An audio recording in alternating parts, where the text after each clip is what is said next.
We are here at Eternal Weekend, the largest Pauper vintage and legacy event in the world! We ask you to send us your vintage legacy and Pauper decks, and we will play them in a 5-round team trios tournament. And whoever does best, we will give the submitter €100. You heard that right. We are joining a team tournament at Eternal Weekend in Italy where we get to play together as a trio. You sent us decks in the community tab and we each picked one at random for all of those 3 formats and we'll be playing them in this event as a squad.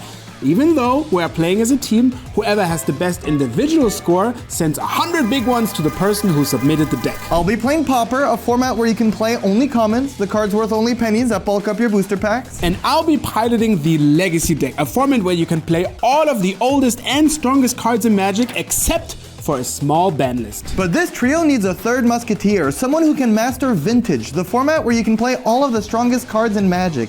Nothing is banned, the most absurd cards in the game, have you heard of Black Lotus perchance, are restricted to 1. And we could not waltz into this tournament without the one and only Grand Champion of Italy, Andrea Mengucci. Hello everyone, this is Andrea Mengucci from Mango's Workshop. With Andrea in the cockpit for Vintage, we are truly an unstoppable team. But before we go into the tournament, I want to tell you about the deck that Patrice submitted because this one is as fun as it is powerful. We are playing a real powerful artifact mana / card draw deck with Coveted Jewel and Paradoxical Outcome, Grim Monolith, and then of course we have Karn the Great Creator to finish the game, or even a Thassa's Oracle if we draw a whole deck. But now it's tournament time. We have 5 rounds to go. This is Jasper. He has great hair, but does he have a great legacy deck as well? He will kick off the day with a Lion's Eye Diamond. That's a 0 mana artifact that... Oh, another one? They can be sacrificed for 0 to add 3 mana of any color, like a Black Lotus, except they have a teeny tiny downside of making you discard all the cards in your hand to do so. And Jasper will do so. And he will cast Echo of Eons from the graveyard for its flashback cost. Welcome to Legacy Gaming. That means each have to shuffle our hand and graveyard into our library and draw 7 fresh cards. Shuffle, shuffle, shuffle. Thoralf, wait, are you mulliganing? No, it's way better than that. I actually did have to mulligan down to 6 cards, but now Jasper is letting me draw back to 7. Never punished. My opponent plays a Mox Opal that taps for mana, and Lotus Petal, and another Lion's Eye Diamond, and an Embry. Not only does she lurk in the log, she also mills 4 when she leaves the lake, and can tap to let you play 1 artifact from your graveyard every single turn. Jasper sacrifices both Lion's Eye Diamonds for 6 mana and drops his hand into the graveyard. Are we going again? Wow, I'll have drawn 21 cards and my turn hasn't even started, but I can't let that happen. This is too juicy of a target. I have a free counter spell in Force of Will. If I exile a blue card and pay 1 life, I can counter this spell for free and leave him with no cards in hand, and I just win from there. Oh, I don't have a blue card in hand. Okay, let's pretend nothing happened. Doo-doo-doo, la la la, draw 7 cards. He'll play Lotus Petal and another Embry. Let's see what he mills. Another Echo of Eons? This is a Veil of Summer. It means no more counterspells for me, but also it means Jasper probably found a way to win the game this turn. I guess I show you my deck next game. Let's just see how he wins. Another Echo of Eons? No, but I think he did. How is your game going, Carl? What are you playing? Meet Alex. He came here playing Pauper. So I'll be defending the Pauper seat, and I have a sneaking suspicion that Alex is playing Elf. I see what deck this is. I play tap land and pass. These lands tap for 2 mana, but I have to use one of the depletion counters to do that, and once I use the second one, I have to sacrifice the land. So we can just take it slow. As long as he doesn't take me out on turn 5, we are cruising in a limousine. Andrea, show us what you got. And this is where the real power is. My opponent is Francis, and I have to defeat him if I want to send money to the person who submitted this deck. In Vintage, no cards are banned. Even the most broken cards in the game are played, but they are restricted to 1 copy. Have you ever heard of Black Lotus? Well, it's in my deck. We both show each other our lures. It's a cat that lets us play 1 permanent per turn from our graveyard as long as our deck is entirely composed by permanents that cost 2 or less. Let's play our first piece of power of this tournament, Mox Jet. It's a 0 mana artifact that taps for black. And then I'll play a Soaring to make the commander players happy. Francis plays Mox Ruby and Mox Emerald. He has 2 Moxes to mine, but mine, power 9, is Black Border, and And, well, let's just say it's a tiny bit more expensive than the white border one. But at the end of the day, for the greater goal of winning the game of Magic, they are the same. Francis plays a Flooded Strand and passes. And I take this opportunity to fetch a Survey Land. I know that this is vintage and it's all about the big plays, but Survey Lands are really good. Let's say, you know, I don't need lands in this moment, so just beating a land, it's just like drawing an extra card. Survey Lands are really, really good. I'll cycle Lure Revealed for an island, get a Volcanic Island. Opponent plays a Survey Land. You know what? I'll let you know when this game gets good. This is not very representative of vintage for now. Thoralf. Jasper finally showed me a loaded gun. This is Painter Servant, a card that never expected to be this good. It's just a silly scarecrow that makes all the cards in your opponent's deck become the same color. Let's say blue, but he also plays a Grindstone. Now that's the cool part. Grindstone mills me for 2, but if both cards are the same color, I'll mill 2 again and repeat the process. Since my entire deck is blue, all my cards do a somersault into my graveyard, and on my turn I will draw from an empty library, which in Magic makes you lose the game. I'm sorry, Patrice, but I will need to fight this battle uphill if I want to give you that sweet money. I'll play an island and a combo. Well, not a combo, but definitely a combination. If I float 4 mana with these 2 lands that will immediately self-destruct if I tap them again, as they only have 1 depletion counter on them, when I play Contentious Plan to draw a card, I rebuild the depletion counters with Proliferate, allowing them to tap another day. And then I can snap the elf away, untapping my 2 depletion lands, which make that whole interaction free. Rewind. And oh snap, we are both going back in time. Let's untap our lands again and send that Llanowar Elf back to the Clown Age. Beep-oh. This is a team trio tournament, so although we each want to win individually to send a viewer some money, we also must win together if we want to advance in this tournament. Thoralf, are you doing your part? I sure am. All of these constructs have power and toughness equal to the amount of artifacts I control. And guess what I control a lot of? The chump blocks just to stay alive. I'll play a Goblin Welder, a little guy that allows me to swap an artifact in my graveyard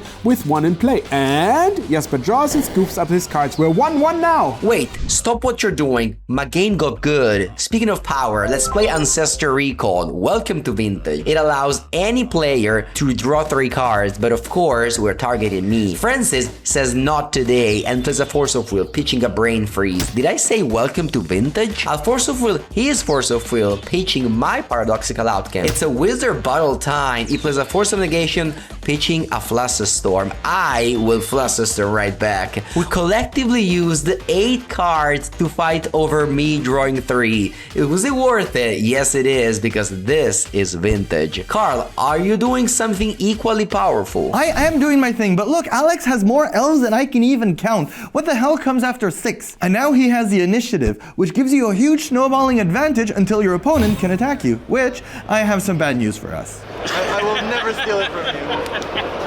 Very kind, very kind. I'll play a spiky Rubik's Cube that gives me mana if I remove counters from it, and Alex will attack me for more than 6. Next one, Hydra on another Llanowar Elf. Yep. And then, That will be game. Carl, is this allowed? Sorry, our opponent said, I would like to concede. Yeah, like I'm dead. You just pick them up in a very visual manner. I guess that's game. I'll show you what my deck does game 2. I would say that this is a very visual manner to pick up your cards. Thoralf, you're in game 3, right? Yes, it's my time to shine and secure a win for our team, but my opponent played a Veil of Summer, protecting him from counter spells. This might be the end. And a Lineside Diamond, and an Echo of Eons. I have a counter spell, but the Veil of Summer means that Mom said no. Ugh, my hand was so good and this is so sad. We've done this dance before and I tripped. Let's draw a fresh new 7. This new hand is so much worse. Oh, and he's popping off. That's not good. Guess I play a Goblin Welder, the little friend that helped me swap artifacts between the graveyard and the battlefield. Looks like I might have to count on you two to win this. Let me sum up my game for you. Alex copy-pasted some elves into play. I accidentally gave him a poison counter. I actually just wanted to draw 2 cards, but I do have to follow the rules on the card, and Infectious Inquiry makes a convincing point. Alex will tap 6 and put a giant spaghetti monster on his elf and attack for lethal damage. I will play Moment's Peace. It prevents all combat damage for 1 turn, and we can flash it back from the graveyard if we're in a mood for second breakfast next turn. I will do a little Jester Dance for him. Alex attacks again, and since his creature would deal me damage that would knock me out of the game, we will cast another Moment's Peace, preventing all combat damage. Preventing all combat damage is my my favorite thing to do in Magic. Why are you trying to end the game, my dude? We have more Magic to play. Let's play more Magic. We literally took a flight to Italy to play Magic the Gathering. Stop trying to make the game end by winning it. I will do another little gesture dance for him and hope he forgets to attack. Oh, he had a master plan all along. Alex will go down the initiative, entering the most overdramatic room, the trap, dealing me 5 damage. No amount of fogs and or gesture dances will save me in there. Well done, Alex. Hopefully my friends are stronger than your friends. Oh, look, they are. Looks like Andrea Mengucci'ing out a win. Yeah, I had the luck of Lurrus and Sogat Lantern, effectively drawing 2 cards a turn and shutting off their graveyard. This means that we're 1-1 and our team wins if Thoralf can find lethal in game 3. It's looking tight, boys, but at least I'm playing a One Ring on turn 2. It will give me protection from everything until my next turn, and I can deal myself progressively more damage to draw cards, which I will start doing now. And it's time to play a second Goblin Welder, and this, friends, is where we start looking good. Goblin Welder lets me take an artifact in play and swap it with an artifact in a graveyard. And although it's mostly there for my own artifact, it will allow me to remove the Painter's Servants from play if he ever goes to grindstone me into a game loss. 2 Goblin Welders now lock him out from this combo because he can't even activate the grindstone end of turn and then play back the Painter's Servants with the Embry after untapping. Oh, we both have some hate pieces now. Yasuo's Hullbreacher replaces all of my card draw from the One Ring with treasure tokens from his side of the table. He'll follow it up with a Lotus Petal and an Embry. Let's start attacking his mana. If I swap out the Mox Opal for Lava Sport Boots, he will have an equipment that's mostly useless here instead of resources, and that's where we can bottleneck him here. I'm sure he would like some lovely little footwear instead of the silly round rock. Draw a card, play some keys, and a second One Ring. Feels good to have protection from everything against an archetype that can point at your deck and make it explode. He sacrifices a petal and goes digging into a Malevolent Rumble. Plays back a petal from Embry and another Embry. One of those is going to have to go. This table isn't big enough for 2 strange women laying in a pond and handing out swords. Legacy is weird. Sometimes you draw 4 starting hands on turn 1 and your deck does a vanishing act, and sometimes you both stare each other into the eyes and dig for action like 2 cars aimlessly spinning their wheels into the mud. Speaking of mud, it's time to lock this game out. Let's do some key rattling and play out Karn. Karn, the Great Curator, is a busted planeswalker that shuts off all artifacts in Jasper's decks, effectively preventing him from ever winning with Grindstone, and then can either turn on my own artifacts into beaters or blow up his by turning them into 0 toughness creatures. Karn is the first important part of my game plan here. Let's fast forward to the important part as I explain Karn. If I minus Karn, he allows me to go into my sideboard and grab one of many artifacts that can either prevent my opponent from playing Magic or turn the corner for me to finally win the game. For now, I will get this Grafdigger's Cage, which prevents Jasper from bringing artifacts back from the graveyard with Embry. Karn was step 1, but welcome to step 2 of my 2-step game-winning program. Meet Paradoxical Outcome. For 4 mana, I can return any amount of artifacts I control to my hand and draw a card for each of them. This allows me to stock up my hand even better than getting Echo of Eon, but also allows me to play back all my mana producing artifacts, essentially both drawing cards and making mana. Now this is the crowning jewel of the deck Patrice sent in. Literally, it's Coveted Jewel. Coveted Jewel is usually a prohibitive expensive artifact for 6 mana, but it allows you to tap for 3 mana at 1 color and draws 3 cards when it hits the board. There's more text on it, but it won't matter. I'll copy it with my Phyrexian Metamorph, effectively making the second Converted Jewel cost only 3 mana. Welcome to Value Town! I'm Thoralf, the mayor. I can tap Metamorph for 3 mana because it's a Coveted Jewel and play another Metamorph. This is also a jewel. Play a Monolith, tap it, another key to untap it, and tap it, another Coveted Jewel, and now I think you figured out what this deck does. And you get a cookie if you can guess what comes after all of these mana rocks and jewels. Your cookie is coming in the mail because here's another Paradoxical Outcome, drawing 11 cards and making what is probably infinite mana, and I think we win next turn. Let's play a Goblin Welder, +1 Karn to destroy the Lineside Diamond. At this point, it barely matters. Discard all but the 7 cards we need to win the game. Let's save some time. I'll show Jasper 3 counter spells, enough card draw to empty my library with the Goblin Welder, and a Thassa's Oracle to win the game. Okay, he plays a Mox Opal. Opponent tries to bounce Karn, promising a fish. Although I would have loved the fish, That can't resolve. He'll give a card a little kick. Let's draw a card for turn, bring back Coveted Jewel with a Goblin Welder to draw 3, play another Metamorph pretending to be a Coveted Jewel to draw 3, play an Emery to mill 4, emptying my library, and now Thassa's Oracle has a lot of text, but I'll translate it for you. If you have 2 or less cards in your library, you win the game. Wow, so we won! Did you think we weren't going to win, Carl? Well, we asked the community for meme decks to try and win at least a few games at the tournament with, but we still have 4 more rounds, and whoever wins more individual matches will send €100 to the person who submitted the deck. Dios mío, of all the opponents I could have in round 2, this one is a hell of a guardian of the victory. None other than Pro Tour Thunder Junction top 8 competitor and MTGO grinder Sean Goddard. And in the face of this veritable end boss, I play my little Peatbog. Remember, depletion lands, the ones that faint after losing 2 counters, are important in my deck. Sean shows me how far you can milk a single card by casting a Cleansing Wildfire. Cleansing Wildfire usually destroys an opponent's land and lets them search their deck for a basic land to replace it and put it into play. After which, you draw a card as a little cookie for doing the land dance. But see, Sean is a smart man, and he's targeting his own land, but his Lagwood's Bridge is indestructible, so he gets to keep it, but also put a land from his deck into play and then draw a card. So here is the thing. We know that I shenag with my lands and counters, but you don't know what my deck does yet. So grab my hand and I'll walk you through one of the jankiest Pauper decks to ever have been sleeved up. Steady Progress will replenish the depletion counters on my land and draw me a card. And I know it looks like I'm a wind-up monkey just smashing symbols as Sean plays out some of the most potent threats in Pauper, like this Writhing Chrysalis that ramps mana and hits us in the face for incredible amounts of damage. So I will play an Infectious Inquiry. You've seen it before. It dealt me 2 damage and gave Alex 1 random poison counter. Except I can promise you that,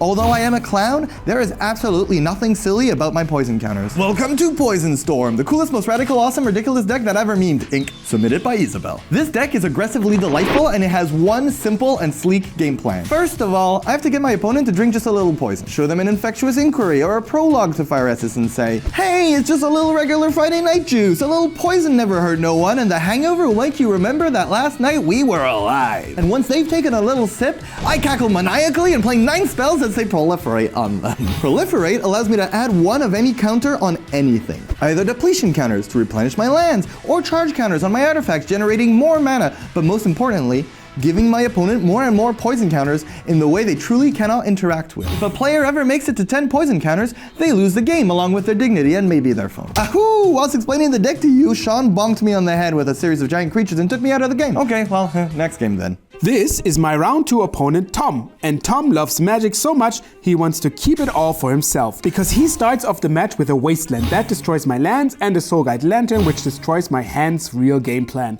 I'll play an Urza Saga and tap it for a Manifold Key. Tom's Wastelands my Saga and plays his own. You know, that was unnecessary, right? It's not legendary, we could have both had a Saga right now. I run out my Volcanic Island, a Mox Opal and an Emery. Remember, she allows me to mill 4 cards and then play one of my artifacts in my graveyard every turn. Wait, that's my Thassa's Oracle. I need that. Soulguide Lantern allows him to exile my graveyard. Tom can exile my main win condition. Don't do it, Tom. Oh, Thoralf, I think he's gonna do it. Don't do it, Tom. He plays a Bajuka Book, exiling my graveyard. Funny how he both did it and didn't do it. I have noticed I have to find a much harder and alternate way to win now. Oh, and he plays a Disruptor Flute, turning off my Manifold Key to make sure this will be even harder.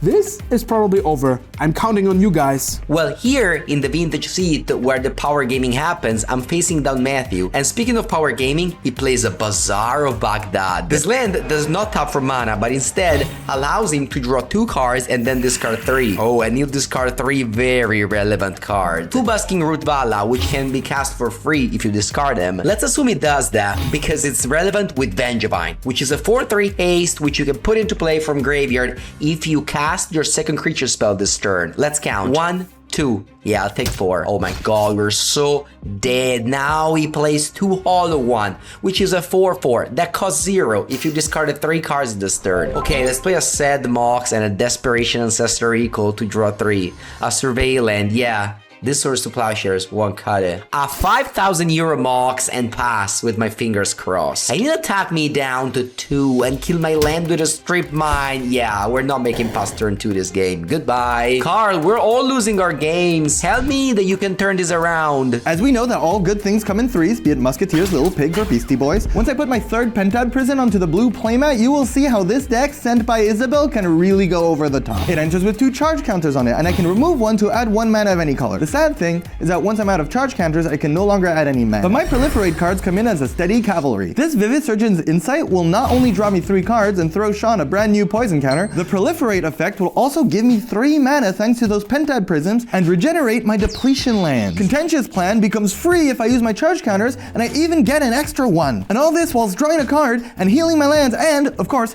giving my opponent harmless little poison counter. Let's do another Vivid Surgeon's Insight that is basically just cost 2 mana to draw 3 cards and give Sean a tiny little circle with a line in it. See, he likes it so much he's helping me tick up the charge counters. Woo woo woo woo! This Thirsting Roots here will be 1 mana to make 3 mana and 1 tasty little poison candy. And we did say that good things come in 3s. Stooges, Blind Mice, and Insights from Vivid Surgeons. There'll be another 3 cards, 3 mana, and 1 little sip of the poison pouch. And let's show Sean 2 more empty shot glasses and let him gather his cards before I pour anything into them. So at least we have won 1 game so far. Make that 2 games. You won your game 2? Not there yet. We're still in game 1. The one where you lost your mana and win conditions? The one that was hopeless just a minute ago? I have no idea how, but I've turned this around, even without my Thassa's Oracle. Remember Karn, the Planeswalker that makes my opponent's artifact do nothing? Hold on to that ability for a second and get card out of my sideboard. Well, I would tick down to get Omnipotent Lattice from my graveyard and play it. There's a lot of text on it. Forget all of that. I only want you to look at that one part that says all permanents are now artifacts. Or lands, creatures, enchantments, and obviously artifacts. Now let's get back to Karn. Activated abilities of artifacts your opponents control can't be activated. Now that's my opponent who cannot play the game anymore. I have this locked up for game 1. Andrea, are we on the winning streak after all? As all good things come in 3s, I can't wait to see how you just won this game. Okay, time to win. Give me a minute. It always starts with a survey land. Okay, opponent wastelands it. That's okay. I have a lot of mana. Where'd that come from? I'll play a Mana Crypt and Tolarian Academy. This land is absurd. I can tap it to add 1 blue mana for every artifact I have in play. I'll follow it up with a Thundertrap Trainer. It'll get me a Soaring and I'll play it. Just look at all this mana I have. No! Force of Vigor! He exiles a green card in his hand to play it for free. That destroys 6 mana worth it.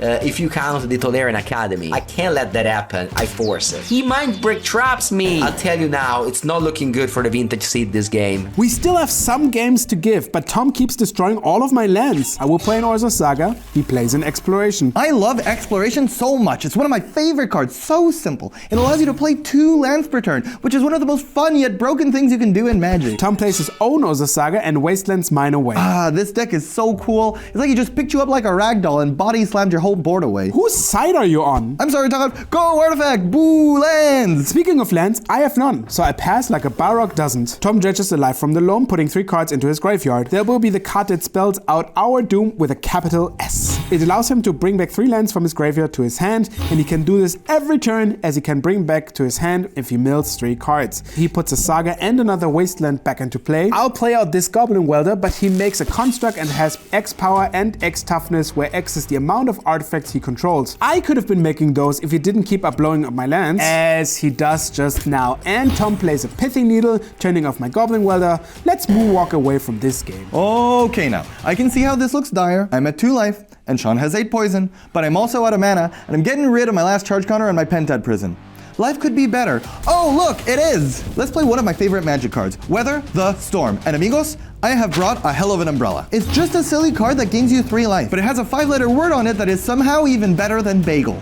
It's Storm. In Magic the Gathering, cards with Storm are banned left, right, and center for accidentally breaking the game. And this is one of the rare ones you actually get to play. When I tap mana and plop a card with Storm on the stack, I copy it for each other spell I played this turn. And since my little dance lasted a while, this is my 10th spell, meaning I'm about to gain 30 life. Alright, Sean, you are 2 poisons away from a nap.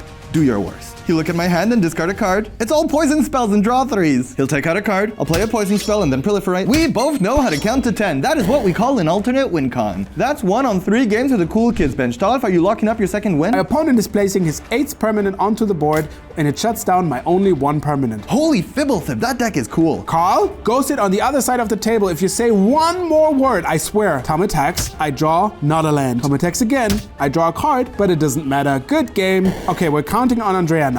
That's okay, we're surviving. He's on the aggro plan, but let's Source to Plowshare his Vengevine so it never comes back. And then he plays a Chalice for 0. That means that every spell that costs 0 gets countered before they hit the table. And my entire plan revolves around playing 0 mana artifacts repeatedly. This is going to put a log in my wheels. All I can do is stare at my hand of 0 mana artifacts and pass the turn back. He plays Bazaar of Baghdad. This is going to allow him to play another hollow one. I draw a card and the odds of drawing anything relevant are very slim. He activates Bazaars and put a 0 mana lizard into play. Plays a second Bazaar and plays the amount of creatures that will make a Vengevine attack for the GG's. Sorry viewers, we've lost this round. That's okay, we still have 3 more rounds to this tournament, and if we keep doing like round 1, we're in very good shape. Yes, we are at the Team Trios portion of Eternal Weekend, the largest Legacy, Vintage and Pauper tournament in the world. Look at all these people, and together I think we can defeat all of them. Besides, this is also a race among us, and currently we're tied. Okay, let's run over to round 3. If at least 2 of us win our games, we move on together victorious. Easy. This is Ricardo, and I'll use the magic of the editing to get to the good part of our game. Let's fast forward a little bit. I feel bad for Ricardo because now I can finally show what the deck Philip sent in does. Because I am, as they say, in both basketball and Magic the Gathering, popping off right now. While Carl and Thoralf are playing decks the users send them because they're funny, Philip sent his deck to win because Lurrus Paradoxical Outcome is one of the better decks in Vintage right now. The idea is to play a massive amount of 0 mana artifacts and then bounce them with Paradoxical Outcome. Draw a bunch of cards and then play them again. Thoralf does this in Legacy, but we don't need to play a bunch of bad cards to make that happen in Vintage. We have something called the Power 9. Mox Sapphire, Mox Pearl, Mox Jet, Mox Emerald, Mox Ruby, Black Lotus, Ancestor Eagle, Time Walk. Yeah, that must be all of them. Can't think of another one. I get to play back all of my Moxes. After drawing a bunch of cards with Paradoxical Outcome, they all tap for mana to play a bunch of artifacts, and then I play Paradoxical Outcome again. At that point, I can counter anything my opponent plays to stop me until I play the payoff card. Vortherlingus. This is a hell of a payoff card for all the mana generated, and after drawing so many cards, I have a plethora of counterspell to make sure this ends the game. The card is good early and late. It allows me to get an army of 2/2 creatures with haste and trample, and if they don't close the game the turn I play it, they make me the monarch, which both draws me cards and gives the moral victory. And look at this gorgeous pile of black border artifact as I'm recasting them after I played my Paradoxical Outcome. That's 7 extra cards, 18 extra mana, and almost 30,000 extra euros onto the table. Let's play our companion, Lurrus, that will allow us to bring back an actual beta Black Lotus. That's about another 30,000 euro to add to the table. And if I float 12 mana and play a Paradoxical Outcome, I'll still have 8 mana left. Put all of them back in my hand, draw 9 cards, and get to replay them all once again. Let's just show our opponent for Vortherlingus and let him concede into game 2. This is Michel. He looks nice, but I also had a good game going. Look, I had so much mana and my One Ring had 2 counters on it, but then he played Karn. I have read this to you already, but let's change the music a little because this time it hits differently. Activated abilities of artifact your opponent's control can't be activated. If I run that through Thoralf Translate, it reads, I cannot play the game because my deck revolves around activating abilities of artifacts.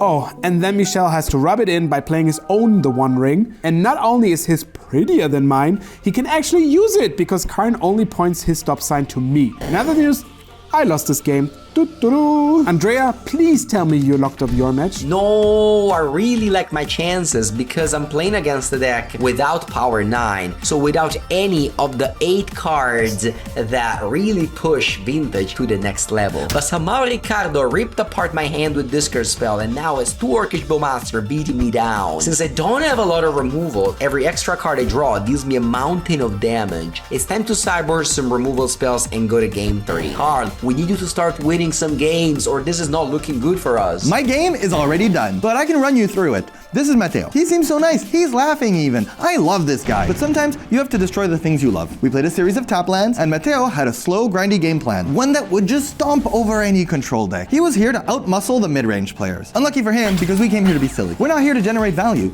I literally just throw my cards into the void just to give him teeny tiny poison counters. So I gave him one of them. Innocuous. You wouldn't believe how harmless a little poison counter is. If you just receive one in every single game of Magic you played, you would never even notice. Your life would stay exactly the same. game. It wouldn't affect 99.9% of your games of Magic. But this game, my friends, is the 0.01%. Because we did not come here to play a good deck. We didn't even come here to play well. Isabel put this clown car into our hands and we came here to meep our way into making her proud. So as the game progressed, we gave little presents to Matteo and was like, lol, a poison counter. I'm so far from losing this game. And in the end, he looked at the scoreboard and saw that he was at 9. And no matter what leading position he was in, you lose the game when I cross out that 9 and draw poison counter wrong by putting the line too far to the left. And then I did it again. Andrea, now if you just win game 3, we have this round. It's time to show Ricardo what a real power vintage deck can do. Let's play a Volcanic Island and a Mox Ruby to cast a Merchant Scroll. This card is restricted to only 1 per deck as it is so powerful. It lets you search your deck for any blue instant and immediately put it in my hand. This can get paradoxical outcome, but it usually reads tutor, target, ancestral, recall. My next turn is gonna be sick. Let's play another Mox and see what he can do. Grief can be played for free as long as you exile a black card from your hand and have it die immediately, but it will let Ricardo look at my hand and remove any card. Interesting that it takes portable hold over the more powerful spell. It must have a Bowmaster to protect. It fetch for a swamp that play a dark ritual to add him 3 mana. He uses one of those to play Reanimate, which brings back his grief. There you go, my Ancestral Recall is gone. And those last 2 mana were hiding something even more painful. Null Rod says that all my artifacts are essentially shut off. As I have 2 in play that tap for mana, I now only have 1 land and this embarrassing paradoxical outcome in my hand. Are you having any more luck, Thoralf? So let me tell you a cautionary tale, one of hubris, how flying too close to the sun can burn even the most optimistic of Magic players with the shiniest of wings. I had a really good start this game. I played one of my favorite cards, Ancient Tomb. It's a great card and I have a love-hate relationship with it. You tap it, no worries. And then at some point, worries. And then I played another Ancient Tomb. We're driving a race car now. My 2 lands tap for 4 mana. Look, mom, a turn 2 Mystic Forge. For those of you who care about Mystic Forge more than my mom, it allows me to play artifacts from the top of my library and can yeet away the top card for 1 life and tapping if it's a boring non-artifact card. Oh, his mom said no. That's a Force of Negation which will counter it. But my mom is stronger than his, so she says no! Force of Will counter his silly counter spell. Did I stutter? And now that I had my Artifact Furnace and 2 Ancient Tombs, my friends, I got a tiny bit greedy. I paid 2 more life to play Grim Monolith and then 2 more to untap it. He played a Tishana's Typebinder saying that I can no longer use my key to untap it, but that's okay. I have 2 Ancient Tombs. Mana is not a problem, until it was, because I took 4 damage to play Karn. And I might have dabbled in taking 1 more damage from a Mystic Forge every once in a while. You can shame a man for enjoying his value. Sure, he played Disruptor Flute shutting down my Karn. I don't care. I have 2 Ancient Tombs. The world is my oyster. And then the game progressed to a point where I could not tap my lands because I had taken too much damage from my Ancient Tomb. But you know what? I'm not even mad that I lost. Michel played in Urza's Tower and that means he deserves the win. That's the rule. You play in Urza's Tower, you deserve the win. That rule won me a Pro Tour once. I certainly can't complain. Now we're relying on Andrea to pull through this and leave the round victorious. No! 2 Null Rod, a Flurry of Discard spell and a beatdown clock meant Ricardo took down this game. Very impressive for a mono black without any power 9 that only had access to 2 swamps this game. So that means I am ahead. Isabel, if we keep on winning, I am sending you €100, which you could maybe buy 3 Pauper decks with. In Vintage, with €100, you can just look at the deck from a meter of distance. You are only ahead by a little bit. Although we are all in this together to win it, we still have 2 rounds and either one of us can easily pull ahead. Okay, put your money where your deck box is. Let's dive into round number 4. Let's go, let's all win together. Well, this time we're facing Ellie, Gareth, and Jack.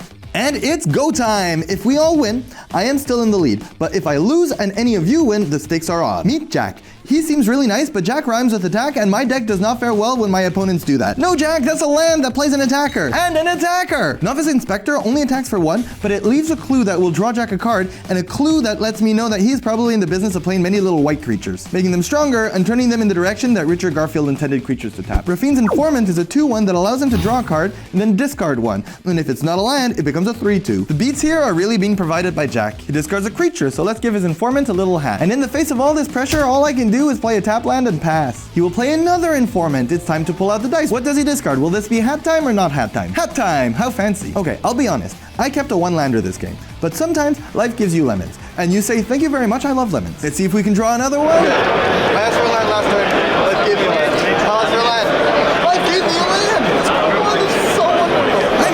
chance to win this game. How are you doing, Andrea? Looks like Ellie is on a white aggro deck too, Carl. Let's hope I can just speed around through my game plan before she disrupts me too much. Chancellor of the Annex will counter the first play I play this game unless I pay 1 extra mana. And she'll run out the Chrome Mox, which is like my Moxes, but worse because you have to exile a card from your hand. Oh, and Thoralf Toxic Relationship card, an Ancient Tomb. She taps 3 for a White Plume Adventurer, and now, my friends, we will see how a multiplayer mechanic that enters a 1 versus 1 competitive play can be so fun and interactive. Ellie will gain the initiative, which will allow her to go down a series of rooms every turn that will give her a snowballing advantage in the game. For now, she just gets a basic land, but in the following turns, she can add counters on her creature, draws cards, and generate insane value. But I can steal it. It's looking like we are considerably cranked up the difficulty level on this game. Thoralf, how is your white aggro matchup going? Gareth broke the white Winnie combo. He looks like a really nice guy, but this is turn 2 and he just showed me a loaded gun. Sneak Attack is an innocuous enchantment that allows you to pay 1 red mana at any time to sneak any creature from your hand onto the battlefield, no matter how big. He can attack with it that turn, but he has to sacrifice it afterwards. The thing is, in the right deck, the kind of creature Garrett can put into play with it next turn will end the game. Luckily, I have my friend Karn and his bag of tricks, so let's go digging. Is there anything in here that can prevent us from dying next turn? Oh look at this, perfect. Just what we needed. Pithing Eagle allows you to name 1 card and shuts down all of its abilities. Now that's a pretty hard one. Many options are available to me, but I think we'll go with Sneak Attack. Gareth sacrifices his City of Traitors to play another land. I will tap my own City of Traitors for 2 mana, which it does, but then have to sacrifice it once I play another land, which it also does, but watch this. I will float 6 mana total, take down my Karn to get an artifact from my sideboard. I wonder what costs 6 mana and wins the game. Oh, this will do. Mycosynth Lattice turns all of his cards into artifacts and Karn. Okay, Gareth gets it. He's doing the card dance. I forgot how many poison counters Jack has. Let's count. Okay, 1, 2, 3, 4, 5. Ooh, that'll be enough. Let's do some more counting. Vivisurgeon's Insight will make that 6 and draw 3 cards. Experimental Augury will take it up to 7 and we get another card. Infectious Augury will dial it up to 8 and draw 2 cards. Thirsting Root makes it go to 9. 1 more, can we do it? Manamorphose to draw a card. Does it deal poison counters? Manamorphose again. We have 1 draw. That wasn't it. Time to revert to plan B. Snap will bounce one of his creatures and untap my lands. And Weather the Storm for 9 will give me 27 life and some breathing room. Wow, I feel rejuvenated. I am a new man now. Jack attacks for not enough. Now any proliferate card off the top and I can deal the very last point of poison damage. Need anything that proliferates against your opponent's card. It's all flip it. Yeah, let's go. Sometimes it's important to be good at Magic, but I will take being lucky any day. We're doing great, Dog. Did you finish your game 2 yet? It's not done, but there's basically no way that I can lose. I emptied most of my deck. I had to discard it to 7 at the end of the last turn. Gareth is putting up a fight. He plays another Sneak Attack. This could win the game on the spot if it resolves. But my hand is, well, something special. Draw card. Any card. I'll counters. I discarded down to 4 Force of Wills, 2 Force of Negation, and Thassa's Oracle. This spike has 1 speed and it's cruising down to victory. The next turn, I just Paradoxical Outcome to draw my deck, and Thassa's Oracle gave me the win. All we need is for one of you to win 1 game. Any one of you about to sneak ahead of me to give out 100 euros to the submitter? Welcome to the Cardmarket counting channel. If Jack has 6 poison counters and Carl proliferates with an experimental augury, giving Jack 1 poison counter, which is a very ironic verb to use here as gift is poison in German, Carl then plays a steady progress, adding the poison count by 1. If Carl then proliferates 2 more times with a Thirsting Roots and a Vivisurgeon's Insight, how cooked is Jack by the end of the turn? Oh, a handshake. I guess Jack also hates math. We both won, so even if Andrea lost his first game, we locked up the victory. No, I actually won that game. And hey, Carl. Yes? Hey, Thoralf. Look, At what? you just came in time. I'll play a beta Black Lotus. Yay! Did you like that? I'll play a Lurrus. My companion allows me to play 1 permanent from my graveyard each turn. I'll crack the Lotus, and do you want to see a cool trick? Always. I'll play a beta Black Lotus. The I'll never get boring. If you like that so much, let me play a paradoxical outcome. Pick up my board, draw 5 cards, and play everything again. Wait, no cheer for the Black Lotus? Good, I'll play Lurrus. Sacrifice Black Lotus for 3 mana, play Black Lotus again with Lurrus. Yay! Play Snapcaster Mage, target paradoxical outcome, let's do it again. Draw 7 cards, play my entire backhand again, and play a Beta Black Lotus. And a 4th Urlingas, a card with an exclamation mark point in its title. Must be good. That'll do 5 tutus, give me a crown, and a handshake from Ellie. We did it. We all won our round. Now there is only one more round to go. We are doing great this tournament. And somehow we're only playing meme decks. If I win one single game, you can no longer catch up with me, and I will be sending Isabel some money to thank her for sending in this silly, whimsically powerful deck. Let's go. I'm so excited for the final round. We're so locked in. Nothing can go wrong. Everything goes wrong. This is my opponent. I promise you, he was there, but he refused to be on camera, which I respect. It's a high-stakes match, but I can reconstruct the game for you with drawings. This is my opponent thoroughly defeating my puny artifacts with his mystery deck. Keep all your secrets, mystery men. They were too powerful for me. Okay, well, my game will go better for sure. This is Redacted. This person was actually fine with filming the game, but after what happened, they took back the rights to their image, which is fine, and I respect that. What happened was a mess. So to generate extra suspense, I will show you game 1.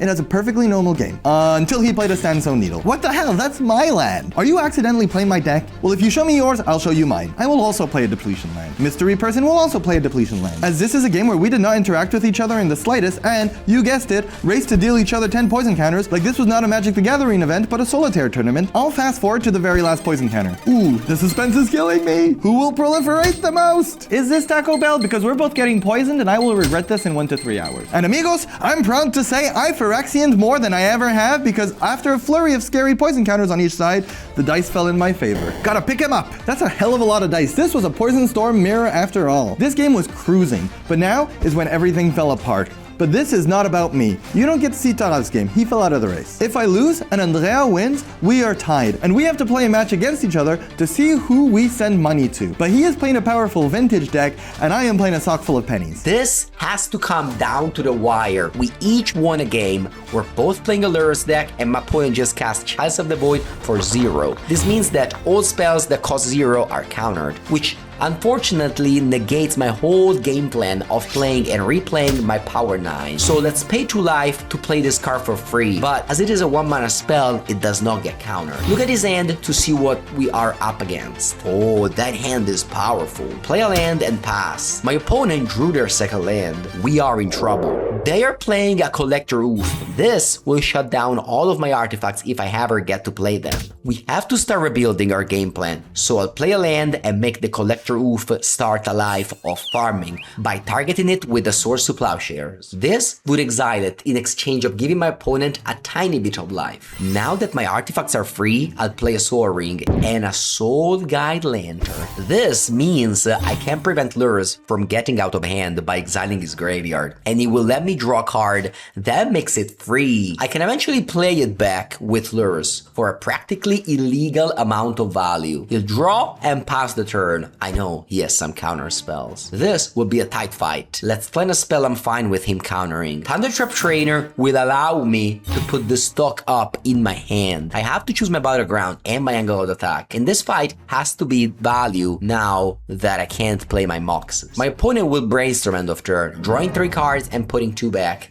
and will draw for turn. But then in pass, allow me to untap slowly, start beating him down with my 1 power order. Let's stock up. This card is amazing in Vintage. For 3 mana, I get to look at the top 5 cards and put 1 in my hand. I do know about his Spell Pierce though, but I planned for this. I'll protect it with a Flusterstorm, coping it 3 times because I'm not the only one playing cards with Store. And he's deciding that the stock up is the card that's worth fighting for, because he'll pitch a Psychic Frog, his best threat, to counter my stock up again. He'll take his turn and pass again. Let's poke him for 1. Land and stock up, I said. Wow, he really doesn't want me to cast this card. He pitches another Psychic Frog for his Force of Will. If this exchange keeps up and he keeps spending 2 mana for my 1, this is finally the value battle. that I'm trying to beat him with. So let's time walk. We take an entire extra turn, and in Vintage, one turn is all you need to turn the corner. Poking for one. Speaking of poking, let's bring back lures to my hand. And let's take that clock off the wall and put up a new one, because I'll be attacking for 4 every turn now. My opponent just passes. They wastelanded my land away a few turns ago, and they must really be regretting it now. Time to turn the corner. We have to press our advantage. Attack! You've got this, Andrea. If he misses a land for at least one more turn, I think you have this. Let's start the value terrain. With lures, I can play back Soul Guide Lantern and exile from his graveyard every turn and draw a second card, gradually overwhelming him with card advantage. Choo choo! Speaking of cards, I'll draw 3 of those with this Ancestor Recall. Wow, you really seem to be fighting through that Chalice of the Void. I have all the 0 mana cards I can't play. I really need to draw some gas. Let's play another Thundertrap Trainer. I'll grab this Force of Will. You see that dice? We have played so long that we went to time in the round. That means we'll have to be fast, because we only have 5 turns collectively to win this game. In 3 turns, if my opponent is not dead, this is a draw. My opponent finally draws a land and plays another Collector Oof. I mean, he knows about this force, so let's bite. Oh, it worked! This is great for you! I was not expecting that, but this means that we can untap and draw a card. And play a Lorien Reveal to draw 3 cards.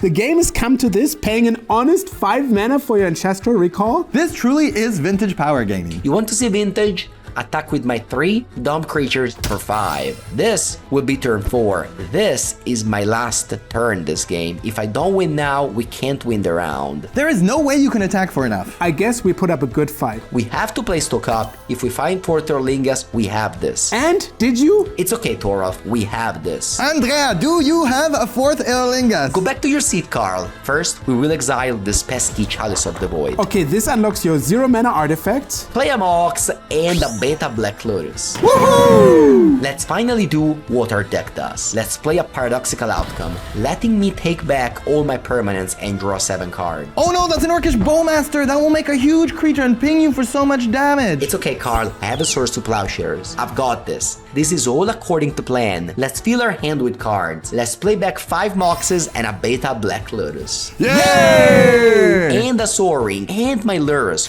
We need to dig. We have to win this turn. Let's Paradoxical Outcome again. This time, drawing 8 cards. Please tell me you drew it. This is so many cards, you have to have Let's it. throw a small fortune onto the table again. Thundertrap Trainer, we have to dig. It has to be somewhere in there. And we have it! Finally, this 4th Erlingas comes with a handshake. We got there. So Carl, we are tied. What happened in your game? Do we have to play a match to see who gives out money? Okay, this is the game where it all went wrong. What happened? My opponent went first and played a depletion land. I played a depletion land. They cycled for an island and played it. So far, so good. They then played a card to restore their depletion lands and draw a card. So far, this seems pretty normal. No, wait, this game gets really awkward. I'll play an island myself and also a card that fixes my depletion land and draws. Truly a mirror match. But I don't have any non-blue lands. I need them to start the poison race, because they will play an Infectious Inquiry, giving me my first taste of poison and drawing further cards. They play a land and pass. I have a land that taps for green now, but no black, so I really need to find a way to poison them. I'll draw a card and proliferate. I really need a miracle. He can just start storming off now, and I don't have a lot of ways to catch up this game. Please, Richard Garfield, I beg you, just this one time and the last time when I prayed to you to draw an Emrakul in the Modern Best Deck Ever series, please, I just need you to give me a sign. Anything, please, Richie G. My opponent plays a... Ooh, wait, what? Was that unbad?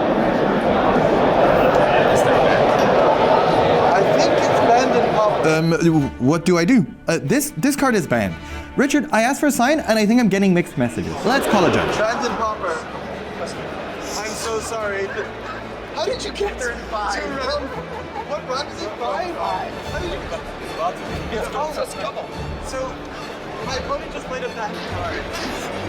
That is a necklace problem. And it's mine. And it's me that put it in this. So it turns out that on the way to the tournament, one of his teammates looked at his deck and said, "Hey, Frantic Search is a pretty good card. Why aren't you playing it?" And he said, "Good point. This card is broken. I should definitely play it." And that it seemed so good every time he played it. So good, they should probably ban it. And that they did. Well, this is unfortunate. Let's see what the judge says. So the judge we had called another judge. Ask you guys to use was to just hold on for a moment. I'm gonna just notify the head And that judge decided he had to call over some bigger guns. Frantic search in that deck is basically a Black Lotus strapped onto a Faithless Looting. No wonder he thought it was good. His friends told me that this is his first Pauper tournament and he didn't realize he was playing a card that is actually banned. He just thought it was really, really good. Judges keep on calling judges. It's like a clown car of magic experts all pouring out to work on this case. All the judges from the hall are working on this table. His way is long. This is absolute insanity. I don't think I've ever seen this many judges on one single case. I obviously used the time we were waiting for the judges to explain to my opponent why Turbo Fog is the most fun deck of all time. Your favorite deck, you play a lot of Magic for a really long time.